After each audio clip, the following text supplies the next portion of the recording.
ჩემპიონთა ლიგაზე ხვიჩა კვარაცხელიას მეტოქე გაირკვა. პლეი-ოფის ორ მატჩიან დუელში PSG ბრესტს დაუპირისპირდება, მერვედფინალში კი ლივერპულს ან ბარსელონას. ლიგაზე მერვედფინალების, მეოთხედფინალების და ნახევარფინალების წილისყრა ნიონში 21 თებერვალს ჩატარდება. კვარას ჩემპიონთა ლიგაზე პლეი-ოფებამდე PSG შემადგენლობაში თამაშის უფლება არ ჰქონდა, რადგან გუნდს იანვარში შეუერთდა და შესაბამისად განაცხადში არ იყო. ახლა კი მას ამის უფლება აქვს და კლუბს დარჩენილ სტადიებზე დაეხმარება.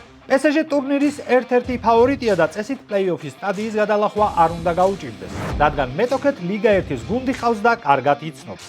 მერვედფინალში კი გინდ ბარსას და გინდ ლივერპულის შემთხვევაში სუპერ მატჩი გველოდება. ლუის ენრიკეს გასაგები მიზეზების გამო ბარსელონასთან შეხვედრა არ სურს, თუმცა ამ შემთხვევაში რთული ასარჩევია მეტოქეთ რომელი იქნება უკეთესი, რადგან ლივერპულიც და ბარსაც შესანიშნავი გუნდები არიან და ერთი ან ცხრილში პირველი და მეორე ადგილები დაიკავეს. მოკლედ PSG შემადგენლობაში ლიგაზე კვარას დებიუტს ველოდებით, წარმატებები მას. დააკომენტარე შენი აზრით, რამდენ გოლს შეაგდებს კვარა ჩემპიონთა ლიგის ამ სეზონში.